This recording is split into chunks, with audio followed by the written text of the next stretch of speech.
Welcome back to Nasdaq Trade Talks. I'm Jill Malandrino, Global Markets Reporter at Nasdaq. We're coming to you live from Inside ETFs in Hollywood, Florida. And joining us for this segment, we have Andrew Chanin. He's the CEO of ProcureAM. We're going to take a look at opportunities investing in space. Andrew, it's great to see you in a different zip code besides cold New York. And really some interesting recent space industry developments that have taken place. Absolutely.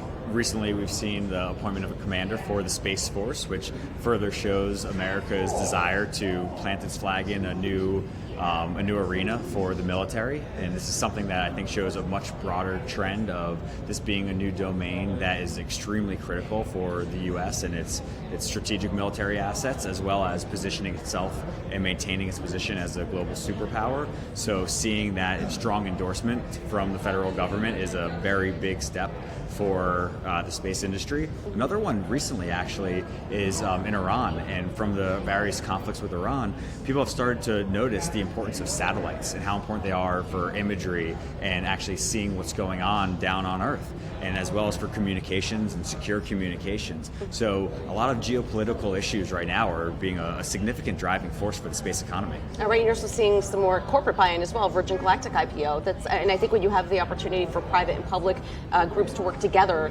that's when you can start to see things get done. Exactly. And originally in the early days of the space economy, it was predominantly funded by governments. And now you're realizing that governments still want to spend, but they're not as large of a percentage of the spender for the space economy. So you're seeing a lot of companies getting involved, creating products that aren't just for the government and military, but for consumers and businesses. And one of these big areas that we're seeing are things like 5G and the expansion of broadband communications around the world, big data, machine learning, blockchain even, and cloud computing are all areas that are significantly data intensive, and all of these things could potentially help drive the importance of satellites in that chain of command for the transfer of data from point A to point B.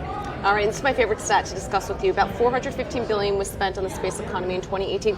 Morgan Stanley thinks that could triple to $1.1 trillion by 2040. That's a big economy. And Bank of America even thinks it could reach $2.7 trillion by 2045. So I think that the bigger takeaway is not just how many different research groups are thinking that space could be a very important industry going forward, but also just the fact that many of these banks are actually now building out research groups says a lot. Before, maybe they'd cover aerospace and defense and something like that, but you're actually now starting to see these groups being carved out within banks that are focused on the space industry. So something like that, I think, kind of tells you how important not just the government and the military think space are, but also the financial community, which is going to be driving a lot of investment going forward. Right, it's what you said before, that the space itself is more than just exploration and transportation, which leads us to UFO, Procure Asset Management's holdings, which is not just simply space companies, it's the entire gamut.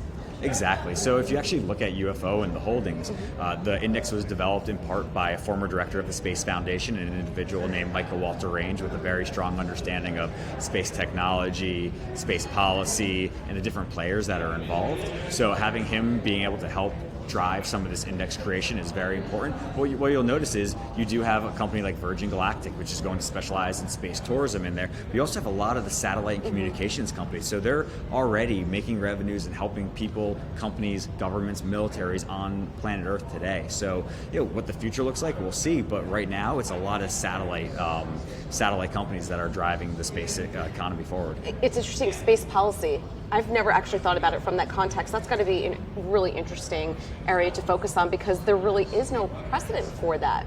Yeah, and so much of it is, comes from governments from around the world coming to agreements, but it is kind of this white space where, so many companies, individuals, entrepreneurs, the billionaires that they talk about today, Musk, Branson, Bezos, and they have their own idea for what they want to do. So it's really exciting to see how different people that have the economic means to do so can actually try to create the change or the progress that they want to see. But certainly policy is important, because you don't want to have space pollution. If everyone just sends up a satellite, you could have way too much congestion, and that could cause more collisions, and that could actually wipe out some satellites and whatnot. And figuring out how to take away debris once it's up there, so it doesn't become a threat to other space-based assets, is very important. So it is it's exciting to see that people are starting to have more of a path forward and understanding what they can do in outer space, so they feel comfortable making the investments. But it's also going to be very important for different countries to play well together, so that we can all enjoy the space around us. All right, great catching up with you as always. Thanks for joining us at Inside ETFs,